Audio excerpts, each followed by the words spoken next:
Welcome, y'all. My name's Bill, and this is the Awakening and Conscious Living podcast. And my partner in crime, Luisa. Luisa, you want to introduce yourself? Yes. Hey, y'all. I'm Luisa, and today we are going to talk about what living spiritually actually looks like in practical terms. We talk about that all the time, but I think today we're going to get into a little bit of some different topics. Specifically, our main question: what does living spiritually look like in practical terms, and what does that look like in day to day life? Because when you put the term spiritually, we've talked about this before, how it's the best word we can attach to it, Mhm. but I personally don't love it. When we put that term in front of it, then it becomes like a whole different thing, and you begin to question, is the lifestyle that I lead conducive of being spiritual? That was a Mhm. big thing for me, and these are my dogs currently messing with my sorry. I figured that Um, wasn't your daughter messing with him. true. Um, so yeah, I always used to think one of the things I think I shared with you that I went through a phase in my life where I went to like all the temples. I literally was days away from being baptized as a Jehovah's Witness. Like, Oh, wow. oh yeah, all of the things. I was searching for my spirituality. I knew that there was more and I just hadn't found what it was that aligned with me that felt like my truth. And so as I was exploring all of those, one of the main things that kept me from becoming a Jehovah's Witness was this: a few days before I was supposed to get baptized, these young, beautiful girls that they send to your house to help you and your husband decide to convert. But a few days before that, I think it was a Friday night because I'd had a busy week, hadn't been able to meet with them. They come to my house, and I used to be an avid wine drinker. And by avid wine drinker, I mean like, I could probably drink 3, 4 bottles in a weekend. That was normal for me. That was just Oh, a weekend at home. that's Um, avid. and I had to when they said something to the effect of, that's not something you're going to be able to do after. And I was like, whoa, like that was a big part of my life at that time.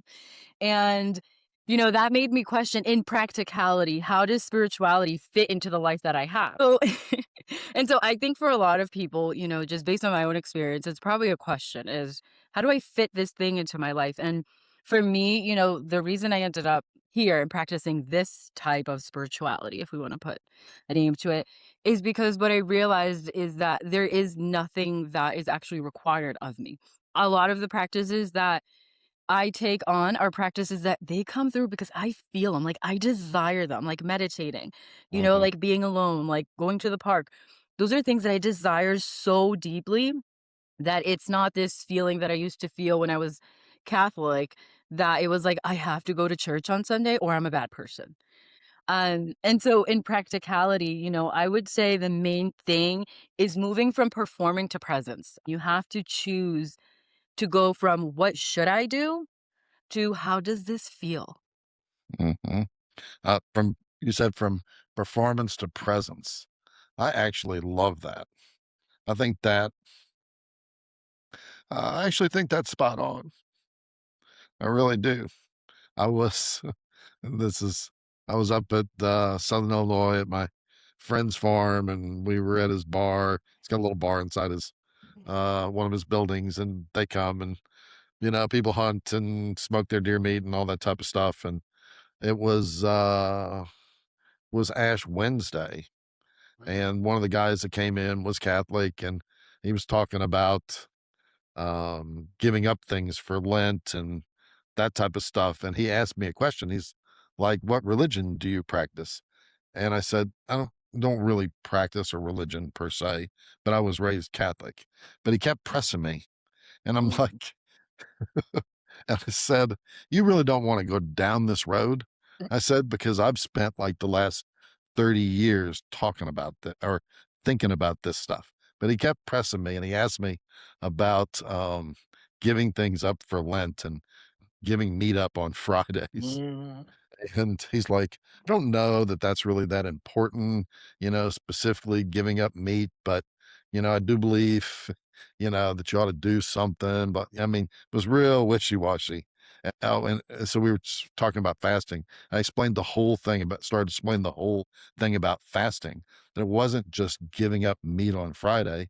Jesus went to the desert for 40 days to cleanse. So I started talking about how fasting can be fasting from TV, fasting from food, fasting from all these things, and that we ought to do it on a daily basis, on a weekly basis. And that, and finally goes, "You're right. I shouldn't have started this conversation. I'm done. I give." But he had that concept of, okay, the church says I give up meat on Friday. I give up meat on Friday, but he didn't correlate it really to anything in his life, but just following this rule that was from the outside. Yeah. So I want to talk about this morning, and this kind of goes into what we've been talking about.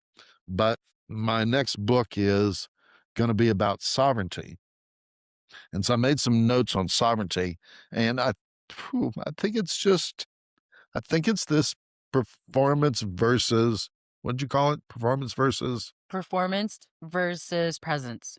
You have present. to go from performance to presence. Yeah. So, so I made some notes on sovereignty. Sovereignty comes from the word, or the definition of having power over something. Okay. So if we are sovereign beings, we have power over our spirit has power over our minds, our bodies, our actions, right? That means we're not rebellious. We're not isolating. We're not ego inflating, but we're self governing. Uh, and self governing gets down to being able to listen, to learn, to be influenced, but ultimately making that decision inside ourself. And I think that that sovereignty is really our goal. It's the goal of mastering ourselves. And if you look around and like I was thinking about this morning, we look at the president of the United States. Is that man a sovereign spirit? Doesn't look like it, you Mm-mm, know? mm-mm. Um, and we have attached ourselves to a lot of things that take away our sovereignty, whether it's the Catholic Church or religion. Okay. I mean, the concept of, uh, not dissing you here, but the concept of not drinking 3 or 4 bottles of wine over the weekend. I mean, do we have to make that a rule? Can we figure that out on our own? Right. Right? And different things work for us at different times Yes. in our life. Right. Yep. So, um, and going back to our president, somebody who self grand what's that word? Grandize, Grandize. self Yeah. Self-grandizes. grandizing, self grandizing. But spirituality is really just, and we talked about in our last podcast about the health of a cell. Okay. We're all cells. So if our cell is healthy and self governing, that is the most we can ask of ourselves. And that in and of itself, I mean, we can't make the whole body healthy, but we can make ourselves healthy. Yeah. And then that affects the all, right? Right? That's a beautiful way to explain it, right? Because sometimes we get so caught up in the idea of, well, does what I'm doing really matter? I'm one person and I'm not going to change the world by just changing myself and me being a sovereign soul, a sovereign being, a sovereign human. But you do. The thing is that you do change it by starting with yourself. Everything has to start with the self. You know, you mentioned before, and I could completely screw this up because I don't know much history, especially Black history, but like Martin Luther King Jr., for example, and people of that sort that we can remember and we have named in history is, he may have gone out there and helped and enticed millions of people to be a part of his movement, but it started with himself. He needed to feel, he needed to know that his truth was so important and valuable that he went on and do whatever it took to entice others to do the same and walk with him. So everything starts with the self. And just like you explained, that one good cell, it could be that one good cell that spreads that goodness to the other cells. And that's the collective. That's why I find lately I've been enjoying seeing the way that community is coming together and the way that we come together as a community so much. And it actually gets me emotional every single time. Like I volunteered a little while ago to make beds for kids who are sleeping on the floor, and we drive around and deliver them to the homes in our city. And putting those beds together in the Texas heat outside Home Depot. Not much fun. Not much fun. Not much fun at all. And in that moment, I was like, "Oh my gosh, why did I volunteer for this at, 8 in the morning on my Saturday off?" The truth is that once I got there and I saw that there were like 200 of us, I was so emotional that the heat, yeah, I mean, it was there, but it didn't matter. It did not matter because we were all there for a cause that was benefiting none of us there because we all showed up, in our very middle America lifestyles, Starbucks cup in hand, Isn't exactly, our without Volvos, our words. Suburbans, you know what I Exactly. mean? But we came together because we understood, at least probably most of us, the value of what we were doing. It's bigger than us. Right. It's bigger than that one bed that I worked on. It's bigger than the, 3 beds that I delivered, those 3 little kids' faces that I got to see. It's not just about those 3 little kids.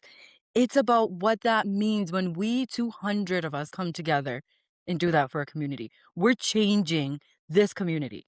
We're Yeah. changing this city.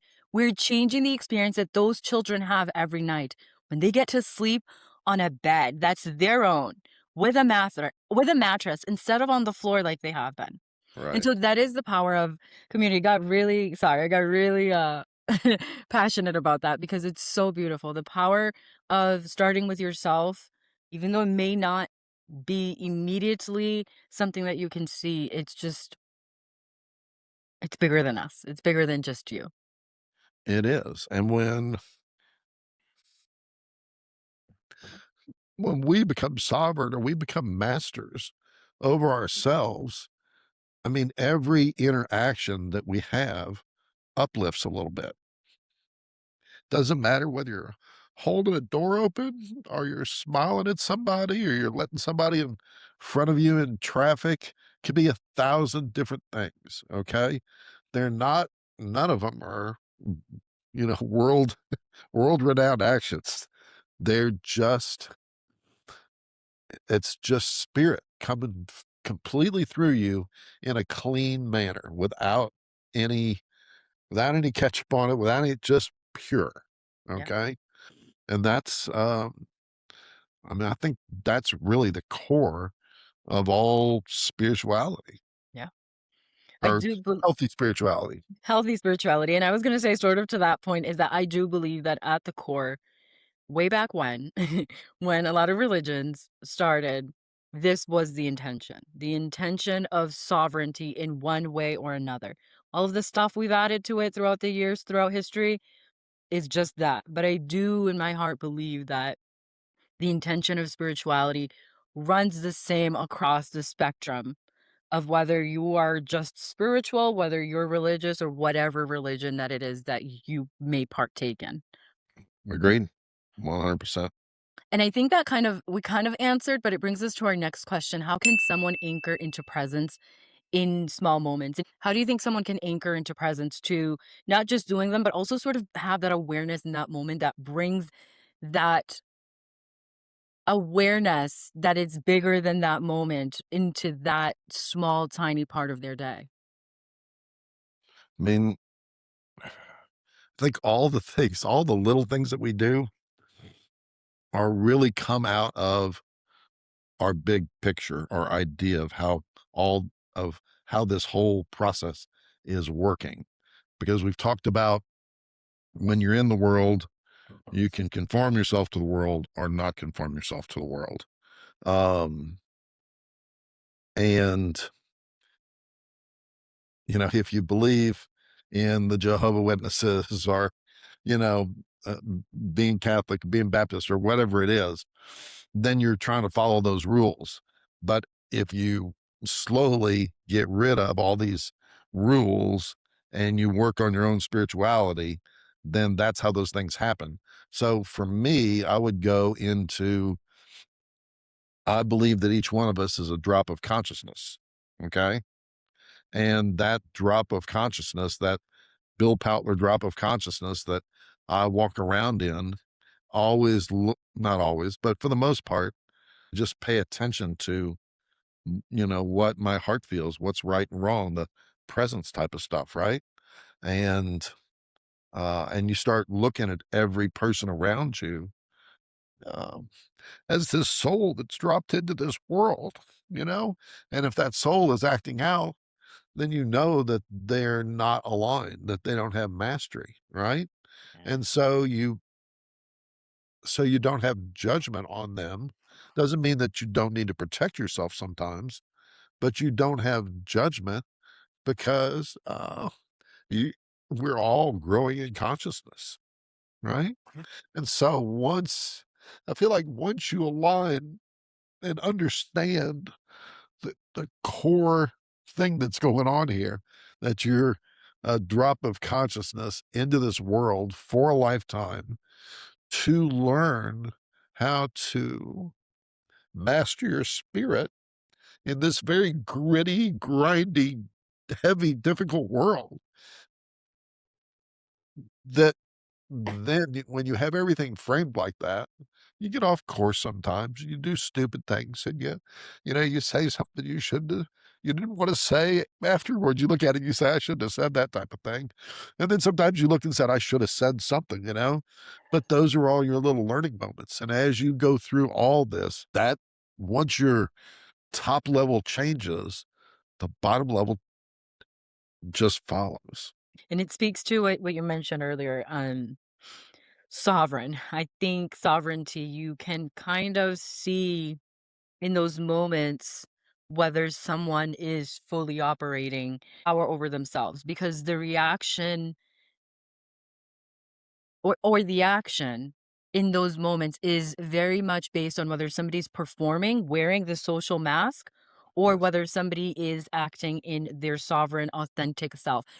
Because in situations I've experienced, I'll give an example is, being asked, for example, to go to lunch with someone, and you know that maybe this is a great connection to have professionally or something. Mhm. And you are not in that moment when that question is asked, let's meet for lunch. You feel immediately like that's a no. Because if you're in tune, if you have awareness, you know immediately what that answer should be, whether it should be a yes or a no. Mhm. And that answer for you in your body is a no, but you still say yes. Yeah. That is, not only is that betraying yourself, betraying a contract with yourself, Right. that is also you acting from that same mask, Yeah. acting from the place of not being someone who's anchored in presence, because you're not present for yourself. You're not acting out of what you know is true for you and what if you truly desire. You're acting from what your social expectations, or, sometimes it feels like pressure, or, it feels like financial pressure, like maybe I need this because I need this job, Right. you know, Absolutely. or maybe I need this connection because they bring me up in society in some way. They have the cars, they have the house, they have the lifestyle that I want to be associated with. So anchoring yourself in presence is, to me, what it really means is like to pull your nervous system out of the chaos, out of the noise. It Oh, yeah. means to act, make decisions, and take steps out of what you truly desire and what calms your nervous system. The moment you said that yes, when you know it should have been a no, a nose, I don't know where that came from. When you know it should have been a no, that immediately, like, it just, your nervous system is not at rest. Your nervous system is now on overdrive trying to figure out, how can I get out of this? What can I get out of this? All of the things that had you said yes, you would have been able to actually just go home, calm down, relax, and do something like coloring. And I'll use coloring as an example of how to anchor your presence in small moments because I sat here yesterday morning and colored for an hour, and I color often. It has been a while since I did it for that amount of time. I've been doing it more in like 10, 15-minute spurts versus this long amount of time. And what it did for me is it allowed me to sit here. It allowed me to allow the thoughts to come through that just have been meaning to come through that I'll tell myself cannot come through, or I'm busy mentally in another space. And it allowed me to ask myself a set of questions that I otherwise would not have. And that was with coloring, literally, as I'm like picking colors, markers, I have this thing of markers, I have my coloring book. I just open up to a page I like, I grab 4 colors I like, and I start coloring. It made me realize, one, ask me questions about my decision-making process. Like, I clearly am not one of those people who stops and looks at the big picture before I just go on. I just started coloring. I Uh, just picked colors. I also realized that I'm not someone who thinks or really cares about what it's supposed to look like. Because I didn't pick the colors based on what the picture, on what the flowers were. I picked the colors based on what I wanted it to look like. So nice. anchoring in presence allows you to have that deeper, level of awareness of the self. And it allows you to open yourself up and become aware of things that if you're not present, if you for example, if I had done coloring and then had been playing some music, at the same time, or listening to a podcast or watching a TV show or like trying to edit at the same time, there's not a chance that I would have been present for what I was doing. I wouldn't have had the Right. ability as a human being to process all 3 of the things that I was doing at the same time. From a 3D perspective, wearing the mask because we're taught to be productive, that coloring while watching the podcast, while listening to the podcast and watching yeah, it would've been super productive, like, right? Like, I would've had 3 different things to, like, talk to people about because I watched the podcast, I listened to music, I did all the things, but the presence would have not been there. I would have not been able to dig deeper. Now I have more questions about my decision-making process. Something that I wouldn't have been able to process unless I would have done that by being present and by not doing a million things at the same time. I think that states beautifully what we're talking about here, and that is, you know, realizing when you're not being authentic, okay, and your nervous system's going, you know, but we override it. No, I that person's got they can help me, they can boost me, they can do whatever. But every time you step back and, for you it's coloring, for somebody else it's something else, for me it's something else, it doesn't matter. Uh because we're all built differently. So whatever it is for the person that's listening, that's what they need to do. Whether that's walking in nature, whether that's sitting quietly, whether that's coloring, whether it's going swimming, whether it's riding whatever it is, cooking, doesn't matter. Gardening. Stop and go, I wasn't authentic. My nervous system went boom. Then the more tuned in we are to our nervous system. And that's how the self mastery it starts. I like to think about self mastery in a couple different ways. Like, I sail, and I'm not a great sailor, but I'm a decent sailor. But when you first get in the boat, you don't really understand all the dynamics of what's going on, right? How does the wind catch the sail? Why do you have a dagger or a uh, weight below your boat? Keel? All these different, very subtle things. But the more you practice and the more you pay attention, you you learn a little more things that are so super subtle that somebody sitting on the boat has no idea. And so you bring mastery over your sailing skills by slowly paying attention and learning and practicing. And it's the same thing we should be doing, because of all the things that we do, becoming sovereign and authentic and aligned with ourselves and with our spirit, and with overall consciousness, that is the most important thing to do in this world, because that is why we're here. Yeah. Yeah, and as you're saying that, there's this very popular clip that came to mind, and it was on the Oprah Winfrey show, but it was a guest saying this. Oprah asked her, "When do you know you're walking the right path? How do you know that?" And her response was, "When you are no longer betraying yourself." Beautiful. Yeah, and that Uh, that has stuck with me because when you can say no to that lunch, yeah, when you can say no to whatever it is that does not feel like it's what you want in that moment, not from an ego place, but from heart, that is when you're walking your path. That is when you are aligned. That is when you're sovereign. yeah, that's exactly right. When you're not portraying yourself, when you're authentic. Exactly. I think we I think we ought to stop and talk about Deepak Chopra for a second. Yeah. You know who Deepak Chopra is? I do. I don't know, like, I watched a documentary. I have a couple of books from him. I'm Yeah, I'm not like an expert, but like I know definitely know who he is. yeah. So he's, put himself forward in the world for years and years about spirituality and kind of being a spiritual guru. And he's prolific. He's got like 20 books out or more, and he's a great writer. And he thinks deeply about stuff, but he's caught up in this Epstein stuff. I heard about He's that. participatory. And I don't know exactly what the lesson is there, but there's the whole spiritual thing can be very false. Yeah. Yeah. And so, and I'm not saying that all his stuff is false, but when you become famous, which he would definitely be famous, especially in the spiritual world, you know, then your ego gets all up in there. But it's just sad to think that somebody who has put forth this huge spirituality and talks about consciousness and all these things is caught up in this Epstein stuff. And Yeah. so I think we just need to look at that and remember that we need to stay authentic. We need not to betray ourselves. We need to not the spiritual walk is not to become spiritual. It's not to become enlightened. No. It's not a goal Mm-mm. to achieve some stake in the sand, right?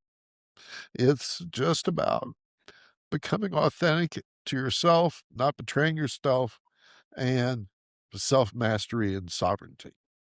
Yeah. And I'm And glad you said that because a friend brought it up about Deepak, and I watched a documentary years ago, and now I'm gonna go back and find it because I feel like is this the one that his son did? yes, It was on Netflix for a while, but they took it off. And interesting. I wanted it. They took it off a while ago. I wanted to watch it. If you find it, I'll I'll share it don't if I tell all find of it. us. Okay. Because the documentary, it's almost foreshadowing. His son is almost foreshadowing to this moment because what the documentary it starts as, and I won't ruin it, and I can't ruin it because I'm so bad at remembering details, but it starts as a question of basically, is my father really the spiritual guru that he says he is? And this is so important about not betraying yourself because his son did not betray himself. He phrases it as, is my father really who he says he is? The spiritual guru follows him around for a few days. And what we see is that he doesn't actually practice any of what he preaches. That's what you see when Oh he's my. being followed around, right? He talks about meditation, he talks about all these things, but in his day to day and being followed around for days at a time, you don't see him meditate once. Like I didn't see him, and I have to go back and watch it. It's been a little while. Right. He leaves it open as, what is your opinion? Here are the facts. Beautiful. What is your opinion? You get to decide. He didn't tell us, he's a fraud or he's not a fraud. He told us, you decide. And that is the beauty of sovereignty. There was probably no one that had more to lose than one of his children. Hmm. And at the height, assuming ASS you and me here, at the height of Deepak wanting this fame and wanting to grow, because there has to be a sort of desire to want to be that big, right? Like we're on YouTube, we want to impact people positively. It Right. probably started that way, but at some point you get this big contract in front of you for which you need lawyers because it's beyond you at some point.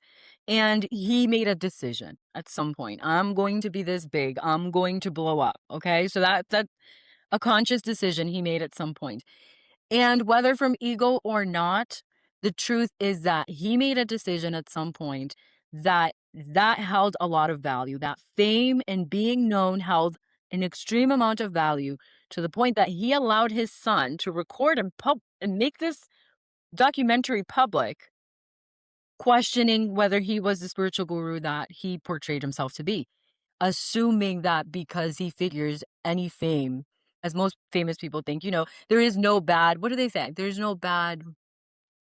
No bad press? There's No. no bad press, right? Like, as long as you're in people's face, it doesn't matter whether it's good or bad because you're in people's face. Right, And exactly. assuming that that's where that came from kind of puts him right in the Epstein files. That's what it takes to end up in places and in rooms amongst people like that Mhm, who were willing to pay the price, or maybe thought there was no price that had to be paid to get what they wanted at the cost and at the expense of everything and everyone else.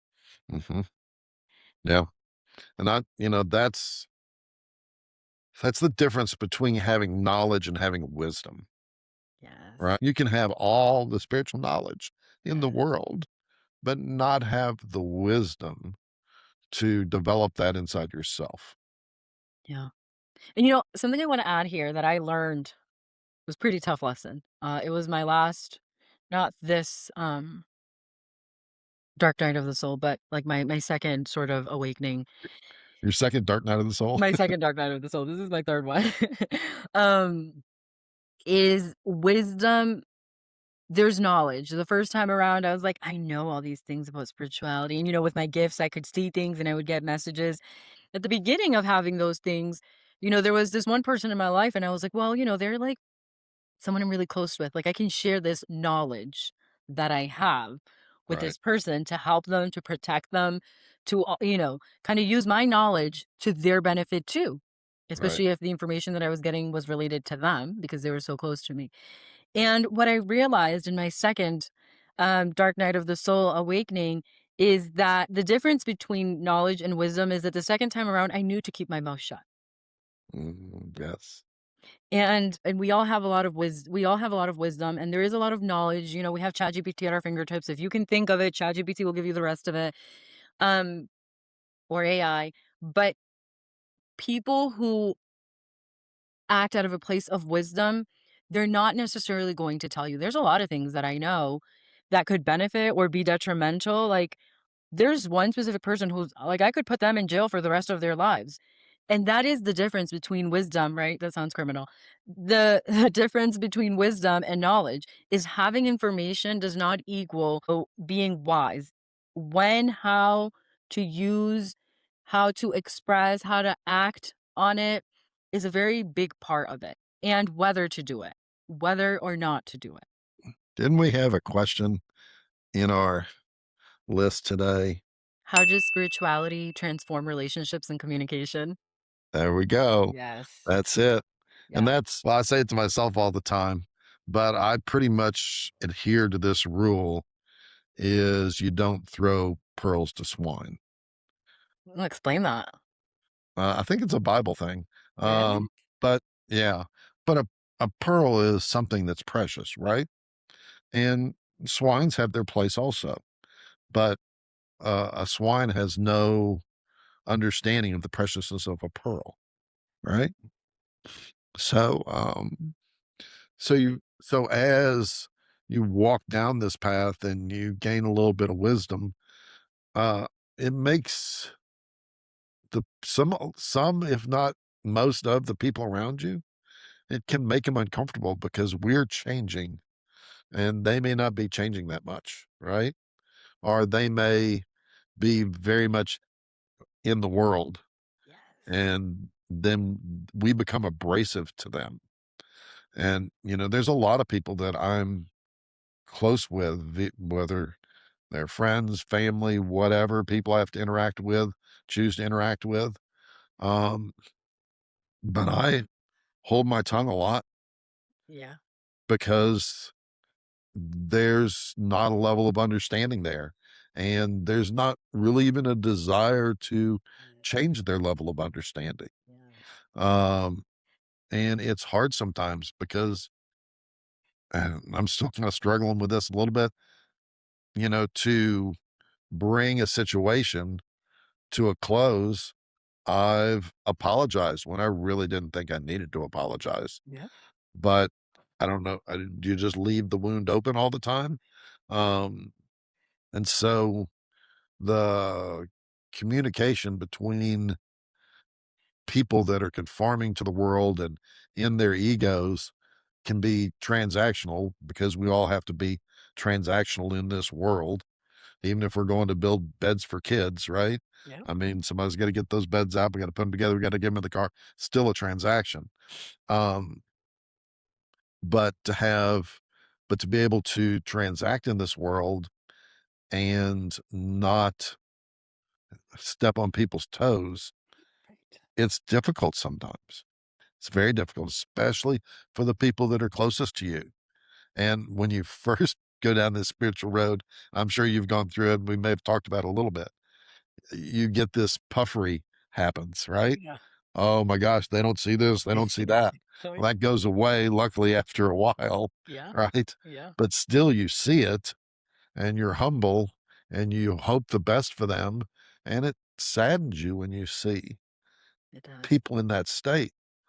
But you can't communicate it to them because they're not ready for it, and that's okay Yep. because we're all progressing, but it still makes the interaction hard sometimes. It does. And one term that I learned from my spirit guides was socially intelligent. And I was so adverse to that because I'm like, that's very 3D. I don't Yeah. want to be socially intelligent. I literally, it was like having a conversation back and forth. Like, I don't, this is against what I'm trying to be. This is against my sovereignty. But that is what I, ended up landing on is it's socially intelligent in terms of how you divulge or when or if you divulge the information that you have because you do not need to impart knowledge. I love what you said, you don't throw pearls to swine. You do not need to impart knowledge upon people, even though who are not ready for it, even if you know that it's going to help them, which was my position a lot of times at the beginning was like, I have knowledge and I think this could help you in your path. And especially like, I don't know if this is true for you, but because I can stand from out here, I'll see a lot of other people's path, like their soul level path, and I'm like, "Oh my god, like you are at a crossroads right now. Your soul's asking you to like make one decision or another, and that's the wrong one." Right? But you can't say that. Like I can't say that to people. Like you imagine I'm sitting there being like, you're at a crossroads at soul level. Like people would be like, "What is wrong with you? Like you're losing your mind." But I know it. I don't just believe that this could I know it. I can see it because I can step back and look at things from here. But that term socially intelligent becomes very true and important in those situations. And that's the difference between someone who's knowledgeable and someone who's wise. I'm Mhm. wise enough these days to know that I do not I can see people's paths so clearly. I think I shared with you you know, I'm in a career transition right now, but I've been doing disability. I've been doing social security disability for the last year and a half, but disability for the last about 13 years in one capacity or another. And I can almost pinpoint where like what chakra it was that that ignited that physical medical condition that they have. Really? I can like conversation, 5-10 minutes. I can pinpoint it. And it's just a matter of that. But I also can't sit on the phone with my clients and be like, well, this is the shock. This is where this started. You know what I'm saying? So that's the difference between, having knowledge. I have the knowledge that could probably help a lot of people. But something that you learn is that, at least for me, I've learned, especially when I do like soul readings for people, is come for people who come to me. Like I don't even promote it because it's very much like for people who come to me and seek it because it's not for everyone. It's you have to be ready. You have to want it. You have to want to hear it. You have to be at that level in that place where you're ready to receive it. Mhm. That's exactly right. Yeah, and I'll say this, how does spirituality transform communication and relationships? I wrote down 4 notes. One, which we've already talked about all of them, but one is it will force you to do an authentic audit of your connections. I mean, that was the biggest life change for me because I was surrounded by a group of people and that was the first thing to fall away. Mm. It was the first thing. There were a couple connections that were really hard to cut off, but I did do a lot of those are cord cutting meditations. Oh, really? Yes, and that was really helpful. Has not fully cut the cord, but it was really helpful, really helped me to kind of get to the other side. So that'll be the first thing. And then the second thing is it will look it will force you to look within. That's without a question. We talk about that in every single episode. But what it will do in forcing you to look in is instead of thinking about everyone projecting, you projecting onto other people projecting onto you, it rather has you look at it as a mirror. So I'll give an example where before I would be like, well, why did he do that? That because he did that is why I did this. And now it's like, what in his action made me feel, you know, like I needed to react that way. So it Exactly. forces you from going to like what other people are doing into what made me react and act that way. And then it'll force you to set boundaries, number 3, which can be really hard depending on where you are, especially if you're like a people pleaser. Right. That was me for a long time. Um, and then it'll force deep self-listening. You will want to be in silence and listen to yourself and learn what your voice sounds like. You said it'll force what? Deep self-listening. Deep self-listening. Yeah. Mhm. Yeah, Yeah, agreed. yeah. Agreed, Those are my agreed. main 4. So our last question is what simple daily rituals can someone start with? I think we've talked about this a lot. Yeah. You know, I'm I always say, quiet, grounding, out in the world, out in nature, you know, but I think that you really have to look just like, you're coloring, right? I think you have to look at what allows you to go in, right? Mm. Whatever allows you to go in, that's different for all people, right? I mean, nature is obviously pretty good for all of us, right? A good sunrise, a good sunset, being in water. But not everybody, I'm a water person. So putting me in the water, I mean, that's super cleansing for me.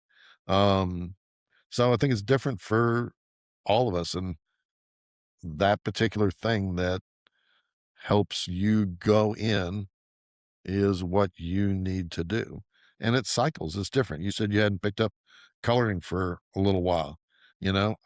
For I'll go in spurts, but for a couple years I was riding my bicycle, 3, 4, 5 days a week.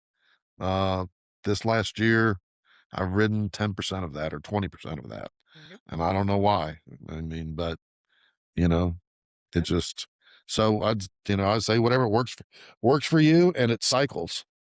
it is.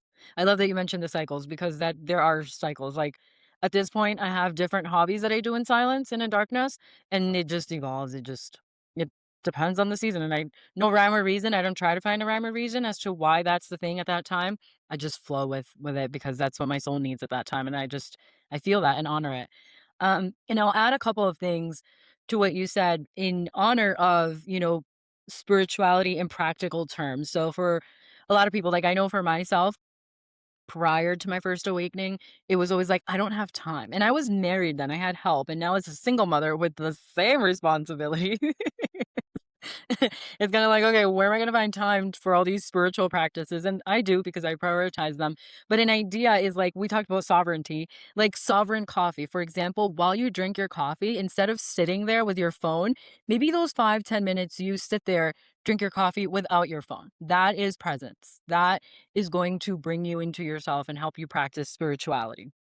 Um, and another one is which I've been very good at doing lately, I'm just gonna pat myself on the back here, is Golf clap.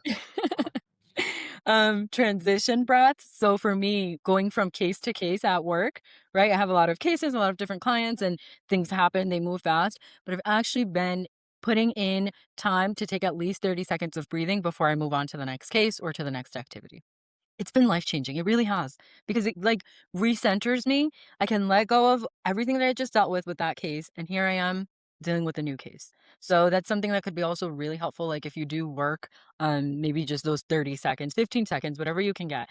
And then the nightly emptying, I think we mentioned this a lot. I mentioned this a lot because journaling journaling as someone who spends a lot of time alone and who does not have a lot of close, tight-knit, you know what I mean, like, relationships, journaling just allows me to, like, spill it all out, and it's really good at night. I go back and forth. I mostly journal in the morning historically, but there have been seasons where journaling at night allows me to put it all down before I start and actually am able to rest for the night without it all up here.